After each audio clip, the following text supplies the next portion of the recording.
ഒരു ബിസിനസ്സിൻ്റെ ഏറ്റവും വലിയ ഇമ്പോർട്ടൻ്റ് ആയിട്ടുള്ള ഒരു കാര്യമാണ് ആ ബിസിനസ്സിലെ ഫണ്ട് എന്നുള്ളത്.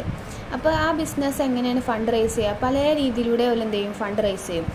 ഷെയർ ഇഷ്യൂ ചെയ്തുകൊണ്ട്, ഏർണിങ്സ് ഓല് ഇതുവരെയുള്ള പ്രോഫിറ്റ് ഒന്ന് എടുത്തു വെച്ച മാറ്റി വെച്ച ആ ഒരു ഭാഗം, അതാണ് റീറ്റെയിൻഡ് ഏർണിങ്സ്. അതിൽ നിന്ന് പിന്നെ ഡിബെഞ്ചർ ഇഷ്യൂ ചെയ്തുകൊണ്ട്, ലോണ് എടുത്തുകൊണ്ട്, ഇത് ഷെയർ തന്നെ ഇക്വിറ്റി ഷെയർ ഉണ്ട്, പ്രിഫറൻസ് ഷെയർ ഉണ്ട്. അങ്ങനെ പല രീതിയിലൂടെയാണ് എന്ത് ചെയ്യുക? നമ്മുടെ ബിസിനസ് ഫണ്ട് റേസ് ചെയ്യുക. അപ്പോൾ ഇതിലെ equity share capital, preference share capital, retained earnings, ഇത് മൂന്നുണ്ടല്ലോ, ഇത് നമ്മളെ ഇൻറ്റേർണൽ സോഴ്സ് ഓഫ് ക്യാപിറ്റലാണ്. ഇൻറ്റേർണൽ നമ്മളെ ബിസിനസ്സിൻ്റെ ഉള്ളിൽ നിന്നുണ്ടാക്കുന്ന ഫണ്ടുകളാണ്.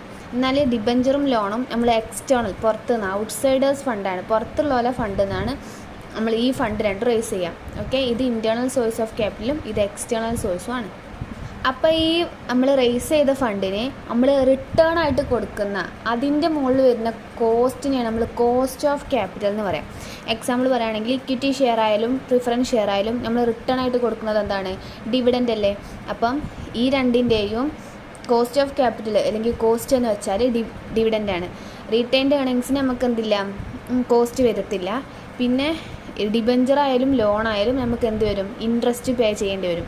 അപ്പോൾ ഇതിൻ്റെ റിട്ടേൺ എന്ന് പറയുന്നത് എന്താണ്? ഇൻട്രസ്റ്റ് ആണ്. അതായത് അതിൻ്റെ കോസ്റ്റ് എന്ന് വെച്ചാൽ ഇൻട്രസ്റ്റ് ആകും.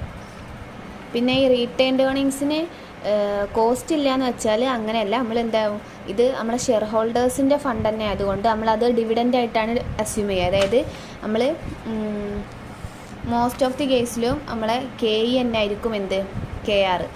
അപ്പോൾ നമുക്ക് എന്ത് ചെയ്യാം? കോസ്റ്റ് നമ്മൾ ഡിനോട്ട് ചെയ്യുക K എന്നുള്ള ലെറ്റർ വെച്ചിട്ടാണ്, ക്യാപിറ്റൽ K എന്നുള്ള ലെറ്റർ വെച്ചിട്ടാണ്. അപ്പോൾ നമുക്ക് ഈ ചാപ്റ്ററിൽ മെയിനായിട്ട് പഠിക്കാനുള്ളത് 5 കോസ്റ്റിനെ വെച്ചിട്ടാണ്.